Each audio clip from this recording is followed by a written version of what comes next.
Hi guys, my name is Chris and you're watching Wrestling Today. So let's start with Goldberg's last match is officially happening this summer, but the exact date is still up in the air. The WWE Hall of Famer revealed on his CarCast podcast that he's preparing for his farewell bout in 2025, undergoing stem cell treatment to make sure he's in the best shape possible. Goldberg said, "I have a match sometime this summer.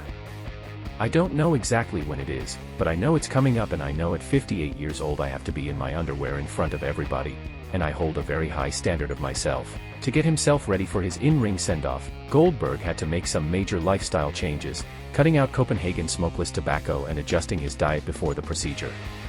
The treatment was successful, but he now has to wait 3 weeks before lifting again. "I feel like $1 trillion. Whether it's from the stuff that I altered my life prior or the stem cell treatment after a day. I feel like $1 million, comparatively. You have to be logical, but it's like you're a racehorse again, and you're being held in a stall, and you can't come out for a period of time," said Goldberg. Goldberg's final match is coming, but the big question remains, where and who will he face?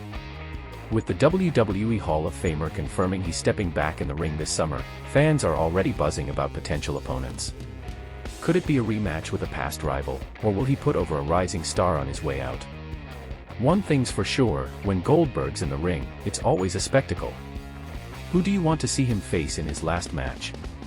Charlotte Flair has seen it all in WWE's women's division, and when it comes to who's next, she's got a clear answer: Roxanne Perez.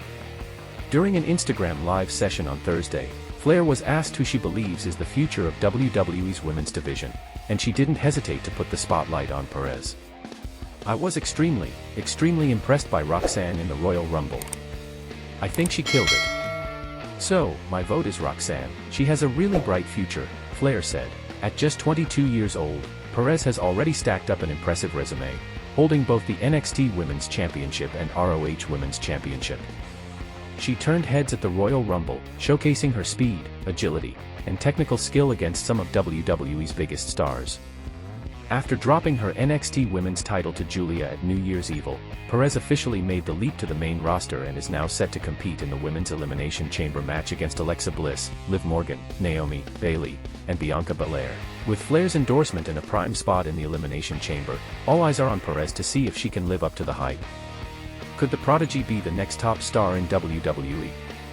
WWE's WrestleMania 41 in Las Vegas got off to a blazing start in ticket sales, but things have seemingly hit a wall, and the numbers post-Royal Rumble aren't moving the way WWE had hoped.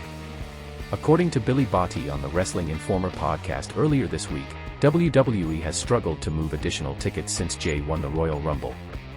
"I've been saying, and the people I've been speaking to would say the answer is no.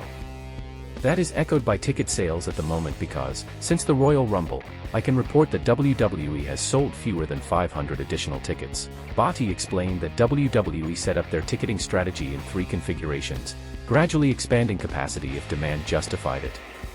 These reports stating that 90% of the tickets are sold for WrestleMania are incorrect. The way ticket sales work is that you begin with configuration number 1, then move on to configuration number 2, and if it's an absolutely sold-out, high-demand event, they move on to configuration number 3. The real issue? Pricing.